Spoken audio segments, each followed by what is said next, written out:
That was stupid. You guys, welcome back to Stanny Boy Reviews. I'm your host, Stanley. Thank you so much for taking the time to check out my channel and to talk about your favorite horror films and my favorite horror films. We are going to talk about a 1941 classic monster movie today. We are talking about The Wolfman, starring Lon Chaney Jr. We have not talked about one of these classic Universal movies yet, nor have we discussed a black and white movie. And like the saying goes, there is a first time for everything. So let's just keep this short and sweet. Have a seat. I'm gonna have a seat. Go grab your pentagrams, go grab your silver, go grab your protective devices, and let's dissect this Universal bad boy, baby.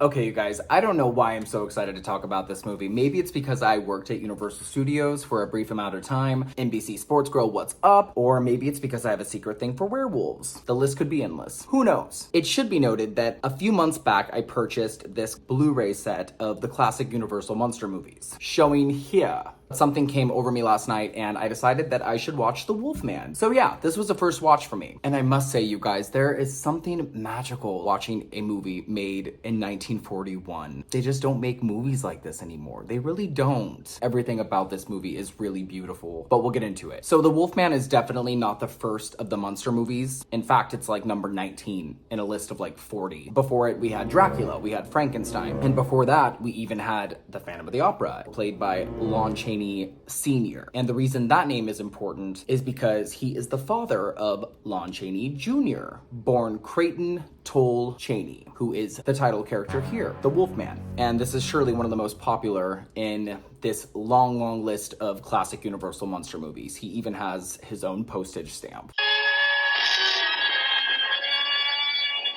The movie is directed by George Wegner, written by Kurt Siodmak, something Mac. It also stars two other classic monsters, Claude Rains, who would go on to play another rendition of The Phantom of the Opera later in the years, and Bela Lugosi, who of course played Dracula in the past. He plays a gypsy here. The movie was filmed on a budget of $180,000, which is equivalent to like 3.5 million today, and is considered to be one of the best horror films ever made by many critics alike. And I get it. Anyways, let's just get on with it. The Wolfman follows the trail of a young man named Lawrence, or Larry, played by Lon Chaney Jr., who has returned to his estranged father's estate to bury the hatchet with him and to also bury his dead brother. Might I interrupt this plot description to say that Lon Chaney Jr. was a fine-ass man. Oh my goodness, the whole time I was watching this movie, all I could do was stare. I don't know what it is, but actors from the late 30s, early 40s were just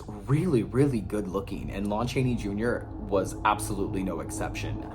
Anyways, he takes a liking to a girl named Gwen who works at the jewelry shop across the street, but she's engaged, so he takes her out to a carnival one night with her best friend Jenny. While they're at the carnival, they decide to get a fortune read by the traveling gypsies, one of them being Bela Lugosi. After getting their fortune read, Jenny is attacked and killed by a wolf, and Lon Chaney Jr. is also attacked but not killed. We all know where this is going, and if you don't, I'm just going to spoil it now for you. Larry begins to transform into a werewolf. And of course, the entire village is already superstitious as of werewolves. Why? I don't know, because this is a 1940s horror film. And now the only thing that can stop Larry is silver bullets and garlic and crucifixes and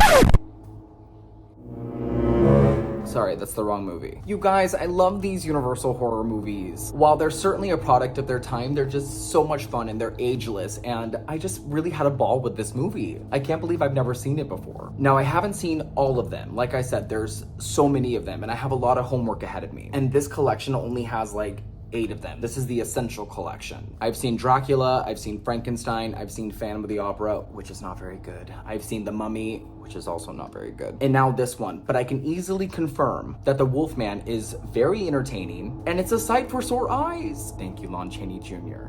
What fun it must have been to be alive back in 1941 and to be making this movie and to be a part of this creative process and just to be involved in making a horror picture when everything was brand new and the visions were unique, and to be a part of something so revolutionary. Can you imagine being a theater goer in 1941 and watching the reveal of Larry's hairy feet when he takes his shoes off?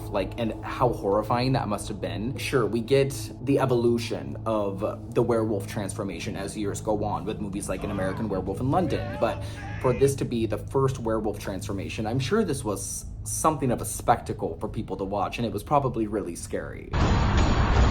I was really excited to watch how this played out. There's still something really nice and simple about a movie like this. And the black and white just added a certain eeriness to it. It was really entrancing. Now, was it scary? That's a good question. Yes and no. I mean, this movie is over 80 years old. That shouldn't negate whether it's scary or not, because Nosferatu is over 100 years old at this point, and that movie still kind of scares the shit out of me. There was a certain atmosphere to this film. The sets were creepy, the cemetery sets and the sprawling forest added certain elements that you just don't really see anymore, and I really loved that specifically. And the fog rolling on the ground, but I don't know if I would call it scary necessarily. I think Dracula is a scarier movie, and I think Frankenstein is an all-around scarier movie. But The Wolfman still has its moments. I loved all the universal aspects of this movie, from what I've seen anyway. Like I said, I still have a lot of these movies to watch, but I mean, I loved the lighting, I loved the sets, I loved the costumes. So all in all, I think it was a pretty perfect movie. I mean, I can't really think of anything wrong with it. So on Stanny Savameter, I'm gonna give it 4 stabs. Why not 5? Why not 4.5? Well, I mean, this isn't Dracula, and I think I'm more of a vampire guy, and I know that this is like the granddaddy of all werewolf movies, and we have to start somewhere, but it doesn't mean that this is the greatest movie ever made.